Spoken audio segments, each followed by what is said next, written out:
Timur کو تو ابھی بھی یہی چل ہے کہ کسی طرح جا کے ایمان سے کلیئر کر لے کہ جو باتیں تم کرتی تھی سب کے سامنے، کیا وہ ساری باتیں جھوٹی تھیں؟ میرے کپ سے چائے پینا، مجھے اپنے ہر کام کے لیے فورس کر کے لے جانا، اور پھر آہت کے سامنے بھی اعتراف کرنا کہ میں تو موقع پرست ہوں، محبت بھی موقع دیکھ کے کرتی ہوں، جہاں زیادہ اچھی آسامی نظر آئے گی وہیں چلی جاؤں گی۔ کیونکہ تیمور کو شاید ان ساری باتوں کی وجہ سے یہ لگنے لگا تھا کہ ایمان اس میں انٹرسٹڈ ہے، حالانکہ ایمان نے تو کبھی بھی تیمور کو بھائی کے علاوہ کچھ نہیں سمجھا، وہ تو آہت سے سچی محبت کرنے لگی تھی، اور ادھر آہت نے بھی اس کے لیے ایون سلیپنگ پلز بھی کھا لی تھی تاکہ اسے اپنی محبت کا یقین دلا سکے۔ پر اب جو لیلا کہہ رہی تھی کہ آہت نے تو صرف زارا کے ساتھ ایک شرط لگائی تھی کہ وہ تمہیں پھنسا کے دکھا دے گا اور وہ شرط جیت چکا ہے، تو ایمان کے دل سے اب آہت بھی اتر جاتا ہے۔ ادھر تیمور باپ کو تو یہی کہتا ہے کہ مجھے برا لگ رہا ہے کہ آخر اس لڑکی نے میرے کریکٹر پہ کیچڑ کیوں اچھالا، میں جاننا چاہتا ہوں کہ اس کے پیچھے آخر کیا وجہ تھی۔ اسے دولت ہی اگر چاہیے تھی تو وہ تو ماں سے بھی مانگ سکتی تھی، وہ اس سے پوچھتی بھی نہ کہ کیا ریزن ہے کہ اتنی دولت کیوں چاہیے، اسے بے دھڑک دے دیتی۔ اور کسی امیر اس گھر کے لڑکے کو پھنسانا چاہتی تھی تو آہت تو اس کے ساتھ پہلے ہی سیٹ ہونے کو تیار تھا، پھر آخر اس نے میرے اور زارا کے درمیان غلط فہمیاں کیوں پیدا کر دی ہیں؟ تیمور باپ کے سامنے یہی شو کرواتا ہے کہ مجھے تو زارا کی شک بھری نگاہیں بھی کاٹ کھانے کو دوڑتی ہیں، اور میں یہی چاہتا ہوں کہ جا کے اس سے پوچھوں کہ آخر اس کے پیچھے کیا ریزن تھی۔ تیمور کے والد بھی اسے کہہ دیتے ہیں کہ اگر تم پوچھنا چاہتے ہی ہو اور سارا سچ جاننا چاہتے ہو تو جا کے اس کے گاؤں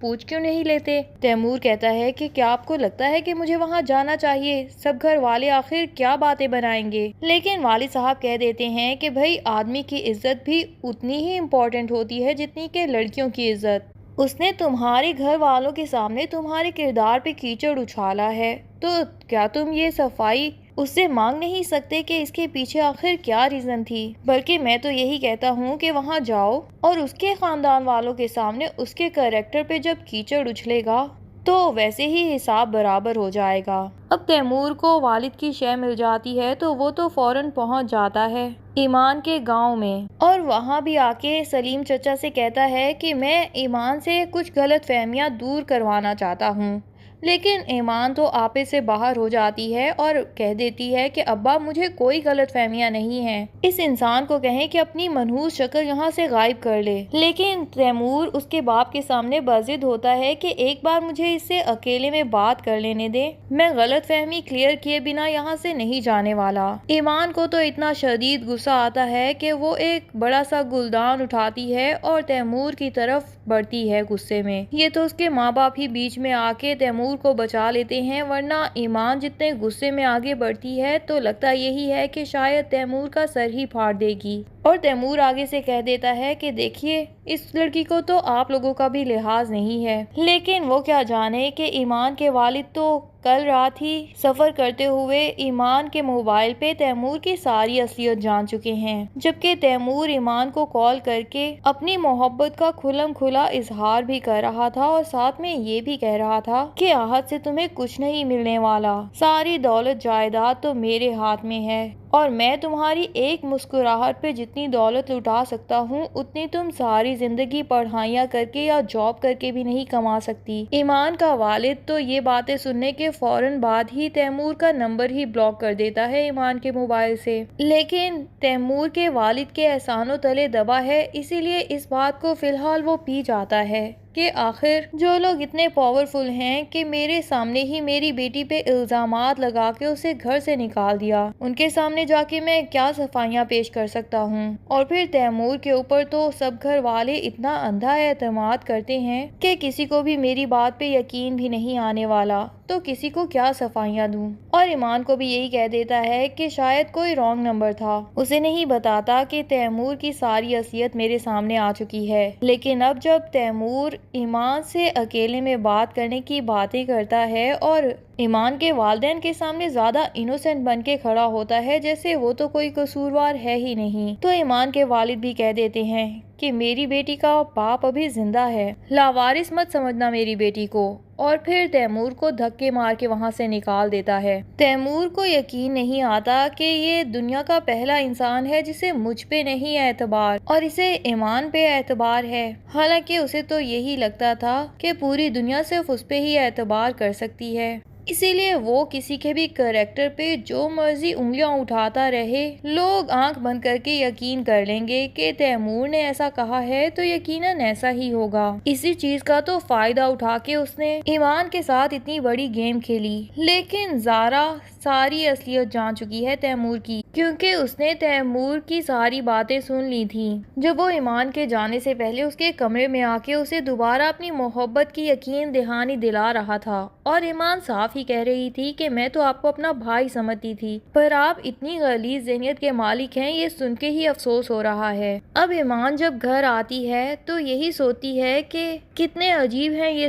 سب لوگ۔ زارا ساری اصلیت جان چکی ہے اپنے ہسبینڈ کی، لیکن ایک دفعہ بھی اس نے اپنے ہسبینڈ کے خلاف منہ نہیں کھولا، حالانکہ اگر وہ چاہتی تو سب کو سچ بتا سکتی تھی، میرا کریکٹر تو سب کے سامنے صاف ہو جاتا۔ دوسری طرف بلال جو کہ CSS کا ایگزام کلیئر کر چکا ہے اور بہت اعلیٰ عہدے پہ فائز ہو چکا ہے، وہ تائی اماں کو کال کر کے پوچھتا ہے کہ زارا کہاں ہے، وہ اتنے دنوں سے میری کال ریسیو نہیں کر رہی۔ تو تائی اماں بھی آگے سے کہہ دیتی ہیں کہ اگر اتنی فکر ہے زارا سے بات کرنے کی تو آخر تم یہیں کیوں نہیں آ جاتے، لیکن بلال تو اب اس گھر میں آنا نہیں چاہتا جہاں پہ اس کو چور کہا گیا تھا، اور اس کی بہن نے بھی اس کا ساتھ نہیں دیا، اسی لیے وہ خود کو پروف کرنا چاہتا ہے۔ ادھر تائی امی جب زارا کو بتاتی ہیں کہ بلال تمہارے ساتھ بات کرنا چاہتا تھا اور پریشان ہو رہا تھا کہ تم اس کی کالز اٹینڈ نہیں کر رہی، تو زارا کہہ دیتی ہے کہ اسے میری کوئی فکر نہیں ہے، وہ بس پریٹینڈ کرتا ہے، اور حقیقت میں تو وہ پہلے لیلا کا وکیل تھا اور اب صرف اور صرف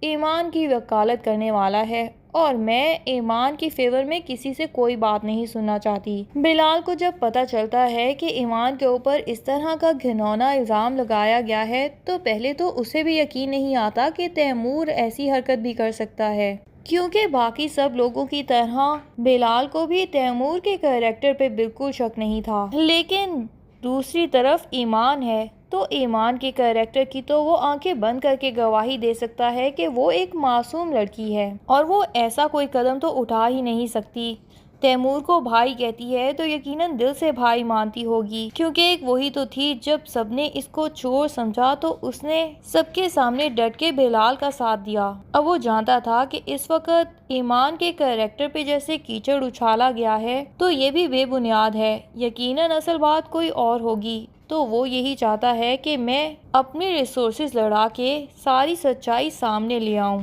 ادھر ایمان بھی اپنی ماں کو یہی بتا رہی ہوتی ہے کہ مجھے تو یہی لگتا تھا کہ میں نے اگر تیمور بھائی کو اپنا بھائی سمجھا ہے تو اس کے اندر تو کوئی بھیڑیا چھپا ہو ہی نہیں سکتا، لیکن تیمور بھائی نے تو اپنی اصلی شکل دکھا دی۔ ایمان ماں اور باپ کو صاف صاف بتا دیتی ہے کہ میں احد سے تو محبت کرتی تھی اور اسی سے ہی ملنے جانے والی تھی، اور احد بھی مجھ سے بے پناہ محبت کرتا تھا، اسی لیے اس نے مجھے یہ گفٹ دیے، لیکن یہاں بھی سب اس کے کریکٹر پہ فوراً الزام لگا دیتے ہیں، اور احد کی ماں تو صاف ہی کہہ دیتی ہیں کہ یہ گفٹس محبت میں نہیں بلکہ کوئی مطلب نکلوانے کے لیے ہی آدمی دیتے ہیں، اور ساتھ ہی ان سب کو مٹھائی کھلا کے کہتی ہیں کہ احد کا تو رشتہ طے ہو چکا تھا، جانے سے پہلے وہ لڑکی پسند کر کے گیا تھا اور اس کی بہت جلد شادی ہونے والی ہے۔ اب تو ایمان کا دل بھی ایک دم ٹوٹ جاتا ہے کہ واقعی ہی احد اس کے ساتھ صرف گیم کھیل رہا تھا اور اسے ایک شرط سمجھ کے ہی اتنے عرصے سے پاگل بنا رہا تھا، اور یہ بیوقوف لڑکی اس کی محبت میں واقعی ہی اتنی اندھی ہو گئی تھی کہ اسے کچھ بھی دکھائی نہیں دیا۔